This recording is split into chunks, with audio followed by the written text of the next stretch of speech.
Hi, my name is Sydney Brandeis, and we're back with Dr. Weissman, a licensed clinical psychologist. And today we're going to be talking about connection and online role playing games. Welcome, Dr. Weissman.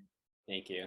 Hi. So, our first question is, why do people feel the need to play online role playing games? There's a lot of reasons that people can gravitate towards online role-playing games. A lot of it, first and foremost, is going to be leisure. This is something that people do for fun. But with role-playing games, especially online or massively multiplayer online role-playing games, it creates community and opportunity for socialization. But there are four basic motivators for why people are playing. The first one would be curiosity, astonishment, and interest. The second one is cognitive stimulation. The third one is enjoyment of a different lifestyle in a virtual environment. And the fourth one is just, like I said, recreational refreshment. Fascinating. So, how does the internet connection through role playing games compare to real human connection? There is an untangible or intangible aspect about being in person with somebody versus communicating with them through audio or through an avatar. And there's something that's going to be lost in translation, especially when we consider that so much of our communication is through body language. A lot of that is missed. Sarcasm can be missed, facial gestures can be missed, even an eye roll can be missed. So it's really important that we have both.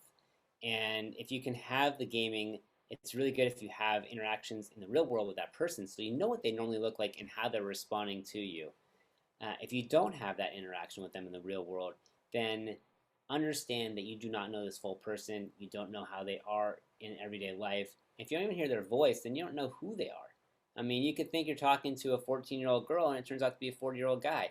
There's really no way of knowing. So just be very careful and cognizant of that.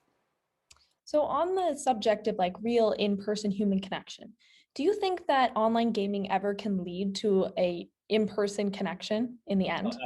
absolutely. I've worked with people who have found relationships that online that transpired to real relationships in person.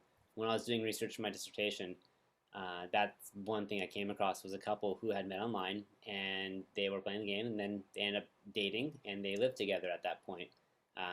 Not sure if they ever got married, maybe, but I do know of other stories where people did have in-game marriages and had real-life marriages to match. Wow. So there are true life romantic success stories, but there's also a lot of other ones. I want to caution you on this because there's lots of scamming out there.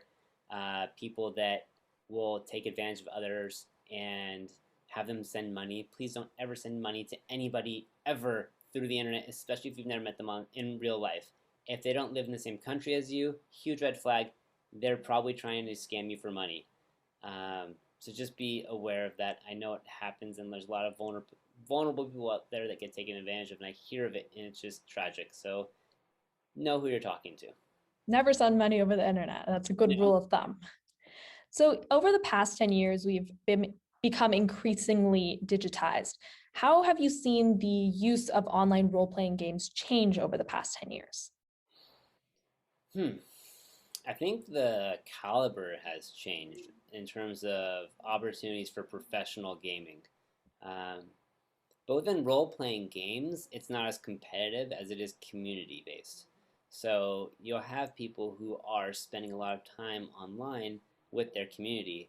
And the problem with that is when they take a moment to reflect, once they become totally immersed, that this is their community and it's all virtual and there's no one in life who lives near them or they can go and give a hug to or get a high five from, that takes its toll.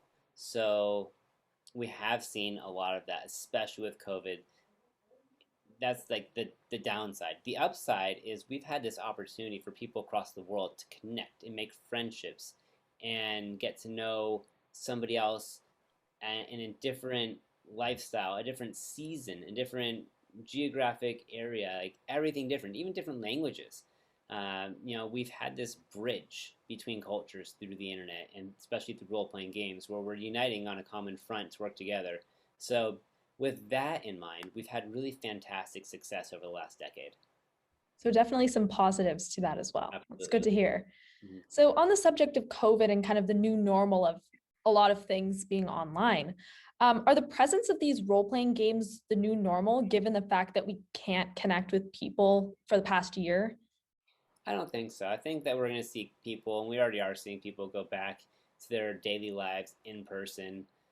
There will be those who struggle to kind of turn it off and get out there to be in person, and they're going to need some help. But for the majority of the population, I think that we're getting ready to re engage, go out there and do sports, and go to school, and do different things where we can be in the physical presence of others. It'll just be important to not deny or turn down those opportunities when they present themselves for an opportunity to be on a game or on the internet. So for those who have been playing online role-playing games for about a year because of the absence of human connection, do you think that has any effect on their ability to connect now that we're getting back in person? I think it's me like riding a bike. It might be a little wobbly at first, but then they'll get right back on and figure it out. Okay, that's a positive thing to hear. Yeah, And how much do you have to be playing these role-playing games to have them affect your ability to connect? that's going to vary person to person. There is some good research out there already that shows how excessive screen time and internet gaming can affect you. So if we're looking at the 7 hour per day mark, that's where you're going to really start to see some significant cognitive impairment, 7 to 9 especially. But if you're at the 2 to 3 hours per day, that's not going to typically be disadvantageous. If anything, it might be advantageous because you're staying connected with a connected world. So somewhere in between there, if you're between the 3 and 7 hour mark, that's going to vary from person to person. Okay, that makes sense. So we talked a little earlier about VR and AR and how you were saying it's kind of becoming the new addictive thing. How do those affect human connection as well? I don't necessarily know yet. I wish I had a clear answer. I do know that some VR has the opportunity for social engagement. Some VR is purely social engagement, and some VR has no social engagement, where maybe you can see a person and wave to them, but there's no communication.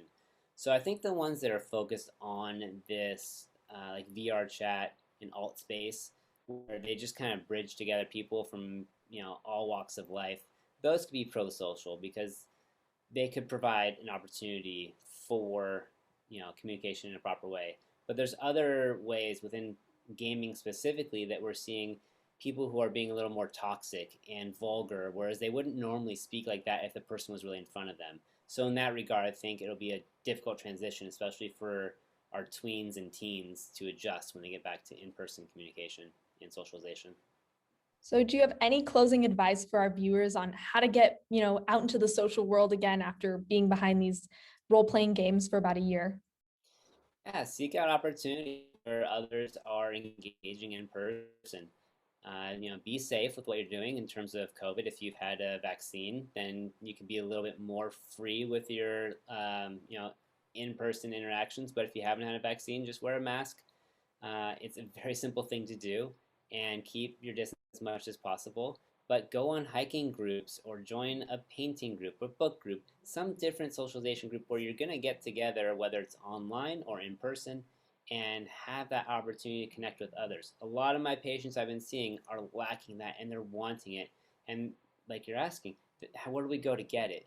So there are great sites. There's Facebook has different interest groups you can join. Meetup.com has wonderful groups that you can find through there.